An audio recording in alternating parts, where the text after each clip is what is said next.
Dans cette émission, nous allons d'abord protéger nos fenêtres avec un film à pulvériser. Une fois ceci fait, nous nous attaquerons à l'isolation de la façade extérieure en commençant par les anciens murs creux.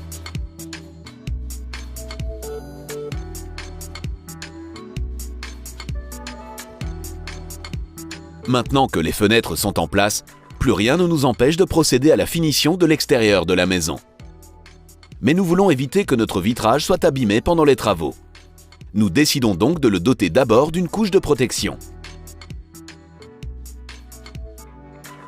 Le film protecteur pulvérisé ou plastique protecteur pulvérisé est une protection unique qui est appliquée lors de la pose des fenêtres ou juste après la pose des fenêtres.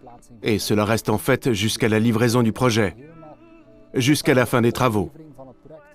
Ce film protège donc contre tous les dommages et contaminations qui peuvent survenir pendant le projet. Ce film peut être appliqué aussi bien à l'intérieur, c'est-à-dire le long du côté intérieur des fenêtres, que le long du côté extérieur des fenêtres. Il protège l'intérieur des fenêtres des étincelles des disques abrasifs, pendant les travaux de chape, pendant les travaux de plâtre, pendant les travaux d'isolation et ainsi de suite. Cela peut aussi être important de l'extérieur, surtout quand il s'agit de la finition de la façade comme sur ce projet, où la finition de la façade a lieu après la pose des fenêtres, parce qu'il y a alors beaucoup plus de risques de dommages. Dans l'autoconstruction, nous avons un certain nombre de portes coulissantes. Il faut protéger ici le joint entre la porte et le cadre avec du ruban adhésif de peintre. La brosse de la fenêtre coulissante ne sera ainsi pas remplie et elle pourra ensuite encore s'ouvrir parfaitement. Il s'agit donc de la première étape des travaux. Bien protéger le joint entre les portes et le cadre. En utilisant du ruban adhésif convenant pour les travaux de peinture, nous n'endommagerons pas la laque de notre cadre et vous pourrez la retirer facilement par la suite sans laisser de résidus de colle. Une fois ceci fait, nous pouvons passer à l'application du film de protection.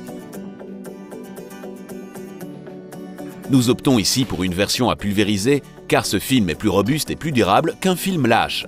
Avec un pulvérisateur airless, il peut être appliqué facilement et rapidement. En principe, vous pouvez aussi étaler le produit avec un rouleau à peinture, mais cela prend bien plus de temps. Nous plongeons le tuyau d'aspiration dans un seau avec du produit, puis la machine doit encore être réglée. Ensuite, le film peut être pulvérisé sur les fenêtres. Pour les fenêtres en hauteur, nous louons un manche télescopique articulé, car il est tout de même important de pouvoir travailler en toute sécurité. Le produit doit être appliqué uniformément et en une couche suffisamment épaisse. Il n'y a qu'ainsi que vous obtiendrez une protection robuste et que vous pourrez aussi retirer le film facilement par la suite.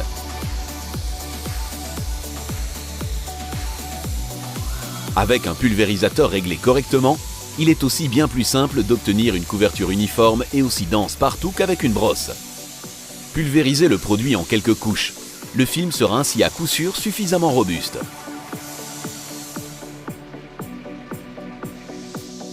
Le temps nécessaire pour que le produit devienne réellement un film dépend de la température.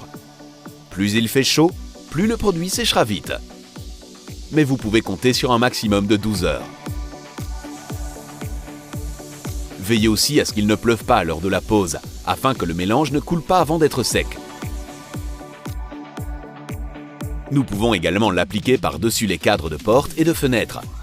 Vu qu'il s'agit d'un produit à base d'eau, il n'endommagera pas notre laque.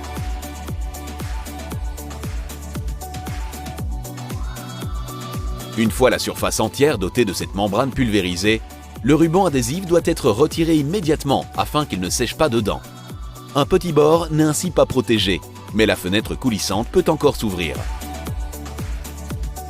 Dans le cas de portes et fenêtres ordinaires, il y a une autre manière de les garder fonctionnelles pendant les travaux. Le film protecteur pulvérisé est appliqué sur ces fenêtres et nous le laissons sécher avec les fenêtres légèrement ouvertes. De cette façon, nous le laissons sécher. Et si nous faisons cela, nous pouvons continuer à utiliser ces fenêtres et portes pendant la durée du projet. Ainsi, vos fenêtres et vos portes sont protégées jusqu'à la livraison. Vous pouvez continuer à les utiliser et les fenêtres sont neuves.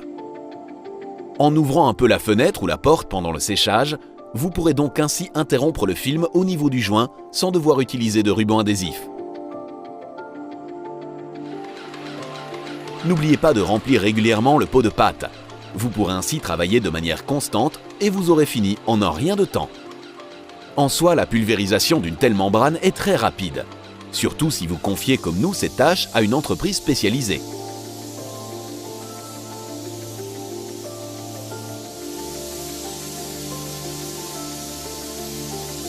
Nous faisons traiter les portes dans la foulée.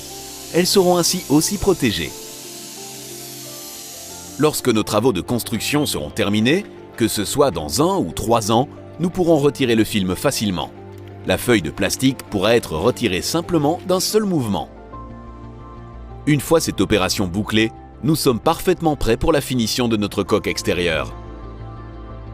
Avant de maçonner la brique de parement et de prévoir le lattage en bois, nous devons encore isoler. Concernant l'isolation, nous nous retrouvons en fait ici dans notre concept avec 2 constructions. Nous avons la construction de la situation existante, donc avec les murs existants, et nous avons une construction pouvant en fait être considérée comme une nouvelle construction, une nouvelle annexe. Dans la nouvelle situation, l'agrandissement, nous travaillons comme pour une construction de maison neuve traditionnelle. Notre construction est donc un mur porteur avec de l'isolation dessus. Si nous regardons la construction existante, nous voyons directement ici une construction d'un mur. Que remarque-t-on? Vous voyez en fait que ce sont toutes des paneresses droites. Cela signifie que ce sont des briques entières. Une boutisse, si vous deviez voir des boutisses, maintenant que nous voyons toutes ces paneresses droites, cela veut dire qu'il y a normalement une coulisse derrière. Ce que vous ne pouvez bien sûr pas voir à l'œil nu, c'est l'épaisseur de la coulisse. Et il faut la contrôler. Une entreprise spécialisée peut la contrôler, mais en principe, vous pouvez aussi faire vous-même quelques trous et regarder à quelle profondeur le forêt va. Le plus important, c'est en fait qu'il faudrait tout de même avoir au moins 5 cm pour post-isoler la coulisse. Ce serait idéal. Nous décidons de commencer par la post-isolation de l'ancienne partie. Mais pour cela, nous devons faire appel à un entrepreneur spécialisé. Il doit d'abord déterminer si notre maison se prête à une isolation de murs creux. L'examen préliminaire englobe différentes facettes de la maison.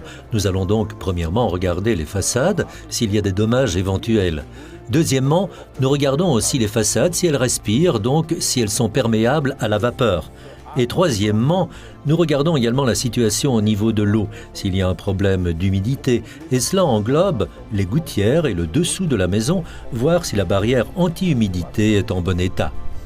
Avec l'aide d'un entrepreneur agréé, vous pouvez aussi tenter d'obtenir une prime. Lors d'une première phase, il passe donc pour contrôler l'état de la maison. Si cela est nécessaire, nous perçons un petit trou dans les 4 façades, 3 façades ou dans la façade de devant et de derrière, selon le type de maison que nous avons. Puis nous regardons dans la coulisse avec l'endoscope et examinons si elle est encrassée ou non, si elle est libre. Cela signifie qu'il n'y a pas d'isolation.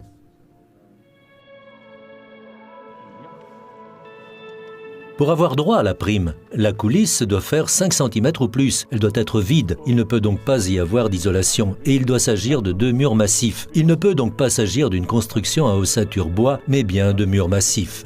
Si tout ceci s'avère positif, l'entrepreneur peut passer à la dernière étape de l'examen préliminaire, le mesurage de la maison, afin de pouvoir prévoir les bonnes quantités d'isolation. Lors d'une phase suivante, on peut commencer à remplir les murs creux. En soufflant de la laine minérale dedans, il ne peut plus y avoir de circulation d'air dans la coulisse. Grâce à l'air stagnant, le mur est isolé, tout en conservant sa fonction respirante. Avant de commencer à introduire réellement l'isolation, on détermine le bon réglage de la machine à l'aide d'une test box. On y injecte la laine minérale à une densité de 30 kg par mètre cube selon une certaine pression et pendant une certaine durée. Une fois la boîte de test pleine, la machine s'arrête sous l'effet d'une contre-pression qu'elle rencontre.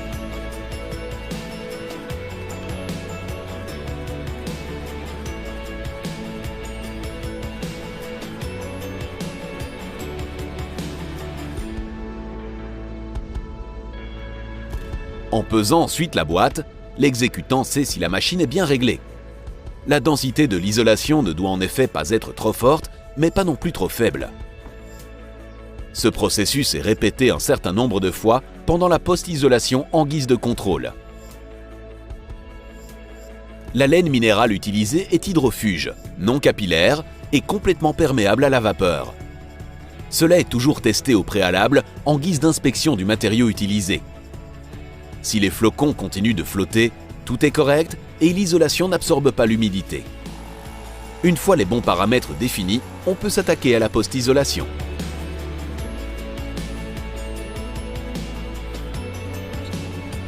Des trous sont forés dans les joints en zigzag. L'entrepreneur détermine le diamètre de ces trous à l'aide de l'épaisseur des joints afin que les briques de façade ne soient pas endommagées. Le plan de forage est également défini sur cette base. Nous utilisons ici un diamètre de forage de 18 mm avec un plan de forage de 90 sur 70. Une fois le plan de forage foré dans la maison et accentué autour des portes et fenêtres, nous commençons donc à insuffler l'isolation de la gauche vers la droite et du bas vers le haut. La machine souffle dans la coulisse et fonctionne sur la base de la contre-pression. Une fois la densité souhaitée dans le trou atteinte, la machine s'arrête et nous passons au trou suivant. Et toute la maison est ainsi traitée de la gauche vers la droite et du bas vers le haut. Lorsque cela est fait, les trous percés sont évidemment rebouchés avec un mortier de jointoiement adapté. Après avoir foré les trous, on examine d'abord encore l'intérieur de la maison et les traversées.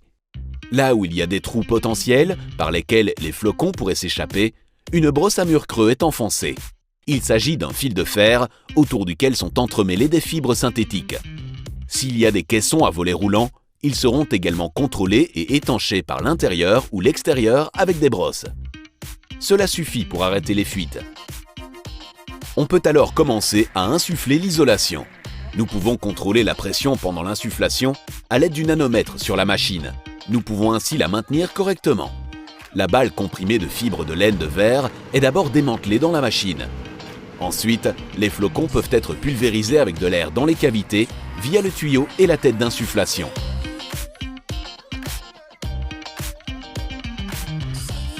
Si la densité est bonne, la machine s'arrête sur la base de la contre-pression. Nous savons ainsi quand nous pouvons passer à un orifice d'insufflation suivant.